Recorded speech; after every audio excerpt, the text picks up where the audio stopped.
I'm Gracie, and I'm hanging out with Rob on Front Row Live.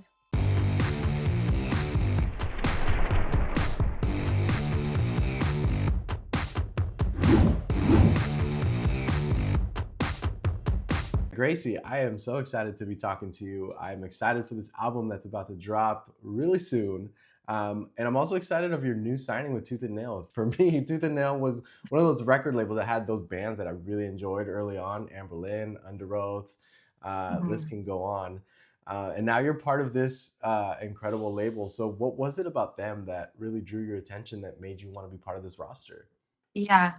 I didn't know what I was getting myself into. I started working with Brandon, who owns Tooth and Nail, and they kind of threw the offer out there for me to put this project out through Tooth and Nail. And I honestly, I was like 3 when they were like like really popping in like the era you're talking about.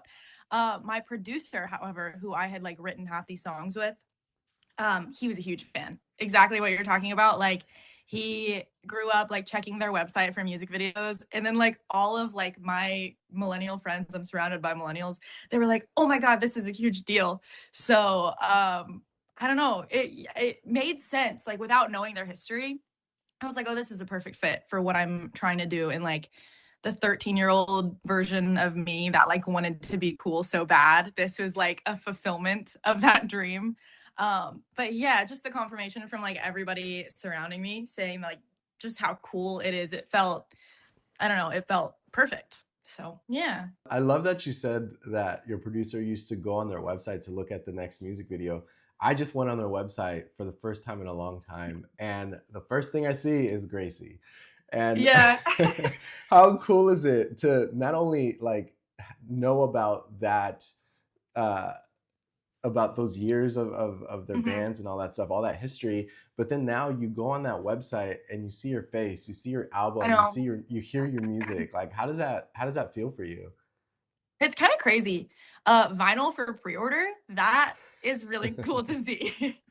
That's like I've made like some music in different spaces in the past, and like I've never been able to do it to this extent with like a vinyl. That's so cool. Like I collect vinyl, so I don't know, that it feels real like for the first time in my life. It's super cool.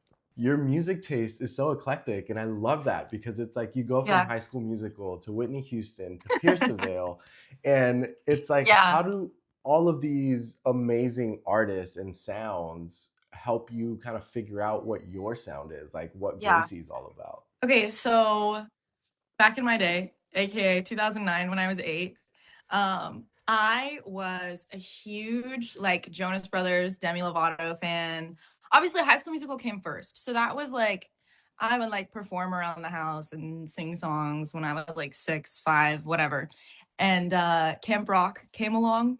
Okay, I think this was formative for a lot of us. I wanted to be Demi Lovato. That was like my dream as a kid. I would make. Do you know what? I think it's called Movie Star. Do you know what Movie Star is? The app? Hmm. Yeah, Is that what it's called? It's I think that's what it's called. or music something. It's like it's the music video app. And if somebody Music Star. knows, was it Music Star? I think it was Music Star. You're Man, we're going probably back. right, but whatever. Yeah, I used to make like Demi Lovato music videos on that app. So it started there, like my love, like my little 9-year-old heart, her love for rock music. Um, it definitely started there. And then when I was 11, I have an older brother, and he had a lot of friends who would like skate and listen to all these like pop punk bands that I like wasn't cool enough to like get into yet. And I got into Paramore when I was 11, and that changed everything for me. So it was Paramore and Demi Lovato were like the two most formative voices in my life of like how I wanted to sing and how I wanted to write. And yeah, I don't know. It started there, and then it just kind of grew, and like being in different circles and discovering different bands. And My Chemical Romance was a big one for me. But yeah, that was kind of like, and then I feel like it just kind of expanded throughout high school, all different genres. And the album is kind of a collection of different inspirations too. It's not just this like pop punk rock, whatever. There's pop elements, and there's like, kind of dreamy elements in it. And yeah, I mean, I do. I listen to whatever I'm in the mood to listen to, and it is very eclectic. I'm an Ariana Grande fan. Like you, I mean, there's some artists that I'm not just like listening to everything and everyone. I am like a little too opinionated, and there's people that I won't listen to that my friends will get on to me for not listening to. But I do feel like as like a someone who works in the music industry, you should be a fan of everyone. Mm. So that is my goal. I want to talk a little bit about your songwriting because Yes. obviously it's super catchy. I love your wordplay. But how did you Thank you. first discover your songwriting, and who inspired you to do the wordplay that you do with your music? Yeah, that's a great question. I started writing as a little kid. I never had like another plan or a dream or a goal. It was always this. So I was probably like from the time I could write sentences, 6 or 7, I was like writing in little journals and filling them up with songs, really stupid songs. I've looked at some of, there was like a butterfly song, and like I used to write words like okay, the word yeah. I would, if I wanted to put that in a song, I'd go, yeah. And then it'd be like times 7 instead of like writing it 7 times. So there's a lot of songs like that until I was about 9.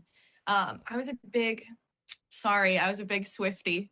And I still am. I have my albums that I don't like, but I owe it to her, I feel like, for wanting to write songs the way I did and the way I do and like where I've come to now. Um, but my family, we were watching some, I don't know what it was, and I don't even know if I'd be able to find it if I looked for it now, but it was like my parents say it was a Thanksgiving special on TV, a Taylor Swift Thanksgiving special. I don't know why she was releasing a special on Thanksgiving, but she was. And she was like talking about songwriting or whatever. And I got super inspired. I was 9. And I went in my parents' room for like 10 minutes and I came out and I showed them this song that I had written.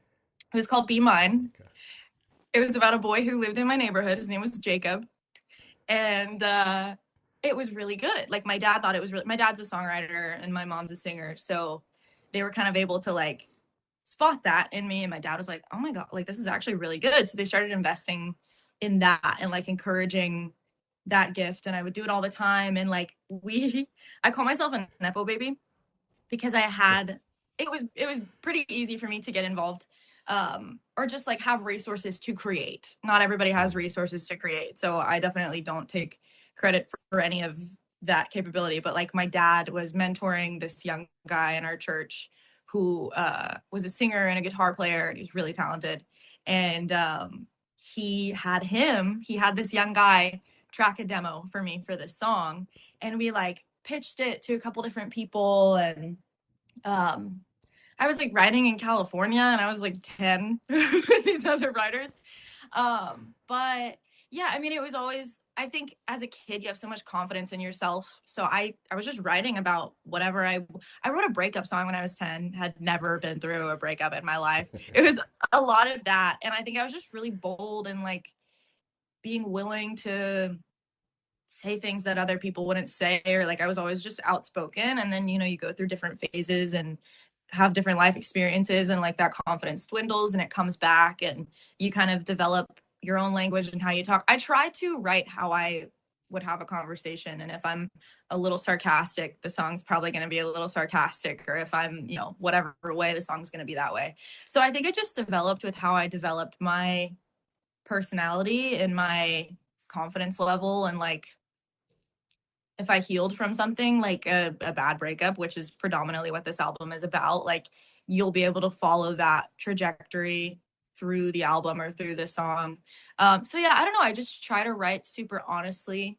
And I also try not to, I take inspiration definitely from different people. I think Sabrina Carpenter is so witty in her songs.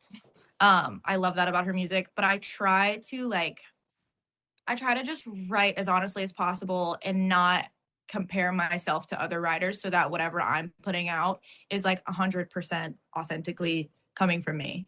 Yeah, that's it's good to know that early on. I feel like it's easy to want to sound like somebody and then you end up Yeah. sounding just like them, and then like what makes you Yeah. different. But that's not the case with you. Like you are your own person. You have created these songs, and like they just, I mean, some of them are playing rent free in my head. Sucker, for example. That one is just naturally Thanks. upon first listen, it's just like, oh, I guess this song is going to be stuck in here for the rest of my life. Good. You just dropped Hot Air Balloon, which is your newest single, but it's also the closer for this album, which I think it's a Yes. perfect closer. Thank It's you. it's you literally reached the destination, like it's the light at the end of the tunnel. And I'm Mhm. curious, like, why did you want to give us this closer before the album even dropped? I never wanna, like, end a story, with a bad ending because the story doesn't have a bad ending. I felt like it was I mean, musically, I knew where I wanted it to go when we wrote it, and it feels like this big overflow of emotion and joy, and, like, it's just fun. I called it my love bug track because I feel like it does, like, the big the switch up.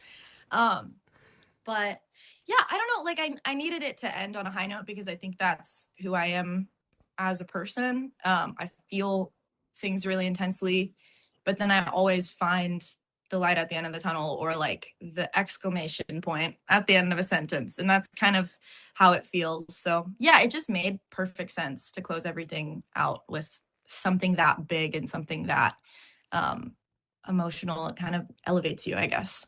As you think about the body, like the full body of this record, Mhm. like what does it mean to you? Yeah, this album for me is a closing of a chapter of my life. Obviously, the beginning of a whole book, which is really, really cool. We're writing a second album already. I probably shouldn't talk about that, but we're like, we couldn't stop. We're like 5 tracks in.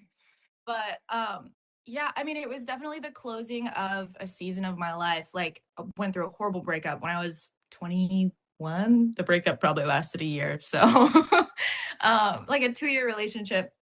And yeah, it was pretty traumatizing and pretty intense, and I wrote all these songs and I wrote probably 5 or 6 of the songs 4 or 5 years ago when I went through this situation, maybe 4 years ago, and I didn't have the resources or the outlet to release them or put them out.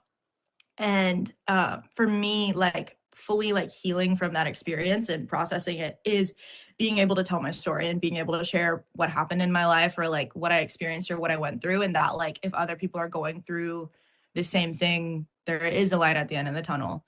And yeah, I think it was a closing of a chapter. I was able to go back, like Miss Misfortunately is my favorite song on the album. That we like went back in time. We were writing, it was the last day of working on this project, and my producer was like, do you want to write this song? It starts with these like nasty, like bass notes. Okay. And that's kind of like the entirety of the song. And very kind of Nirvana inspired on the music side. My producer showed me this and he's like, do you want to write to this? I was like, yeah, I do. And I kind of he asked me if I wanted to write this song from my perspective now or if I wanted to write it from my perspective 4 years ago. And I was like, Yeah. let's go back. Let's go 4 years ago. And I like kind of retold a story. And I feel like when you are so far removed from something that happened, it's easier to go back and retell it with detail. And if you are healed from it without feeling hurt or feeling like wounded when you're writing out what happened, it's like easier to tell the accurate story, if that makes sense. Hmm. So we did that, and that to me felt really like I was like going back, writing the story, and closing the chapter, and moving on.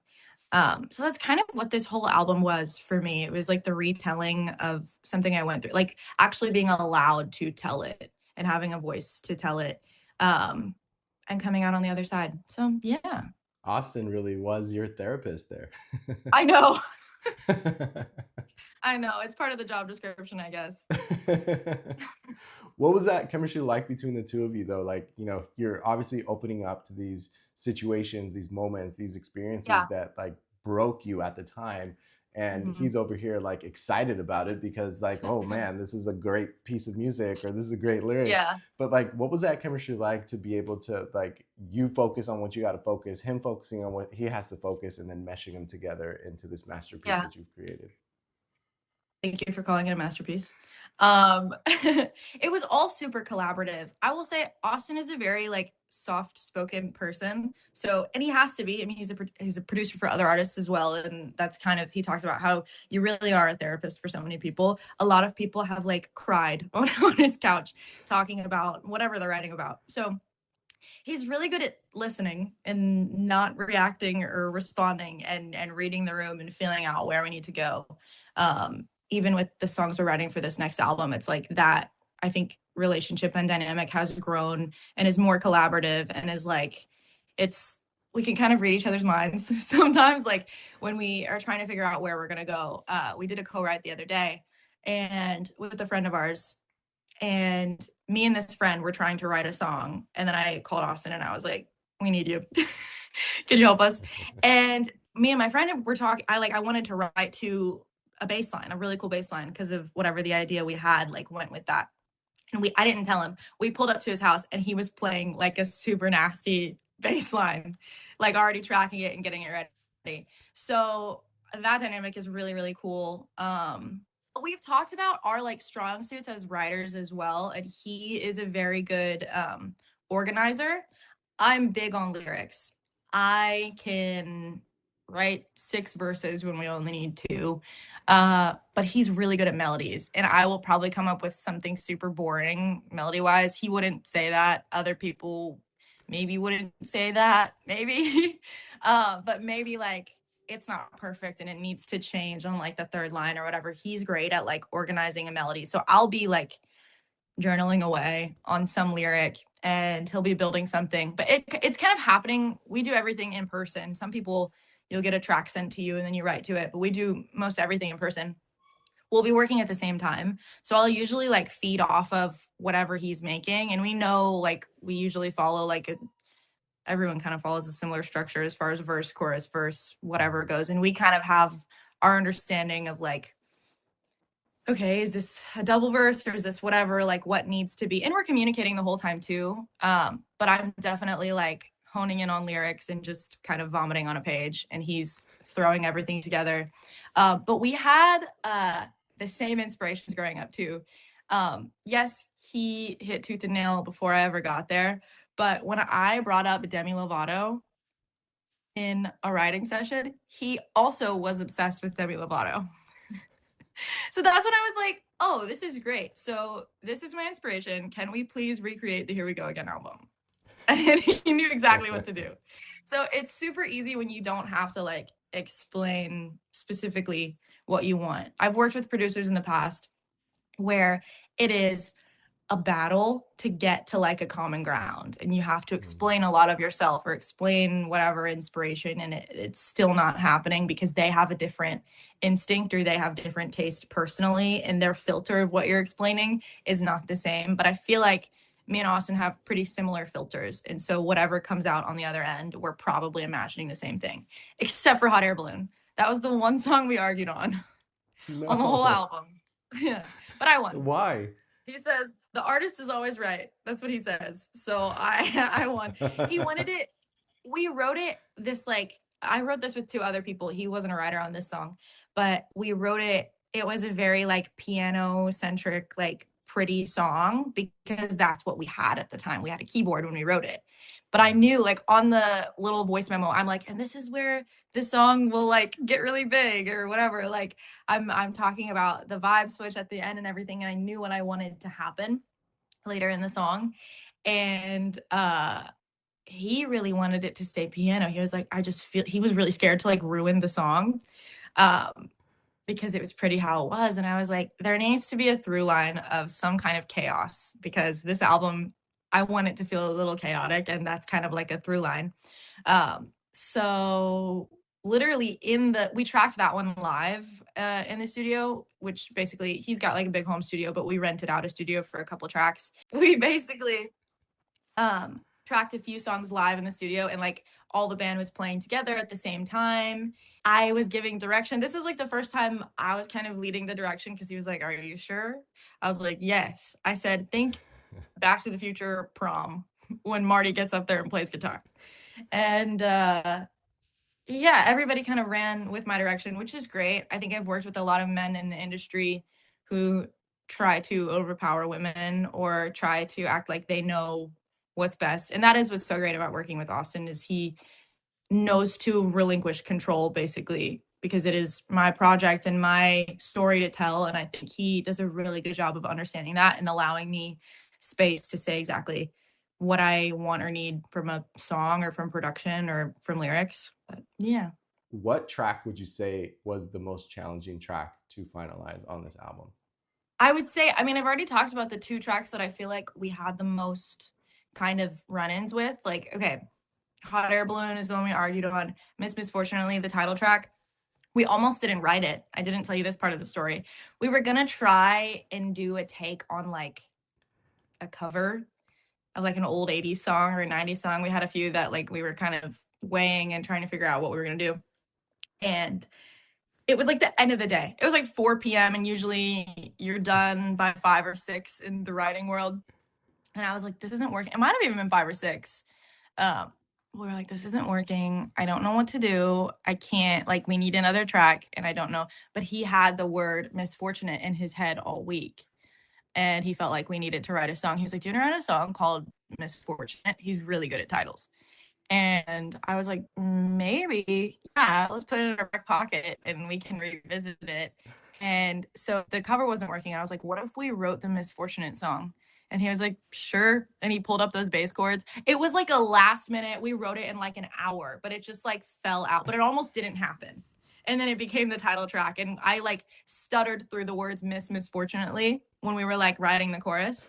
And that's how it got the title Miss Misfortunately instead of just Misfortunate or Misfortunately. But yeah, it almost didn't happen. And then it became like the whole brand, which is so cool. But I feel like it does like sum up the whole album. So yeah. I hope that you end up coming out to LA sometime soon and hopefully Please. perform Yeah. the entire Anytime. album if at all possible. Um, but yeah, thank you so much for taking the time to talk to me. I Yeah. appreciate you for creating this album. I appreciate you for talking to me, and I can't wait to do this again. Thanks. It's nice to meet you.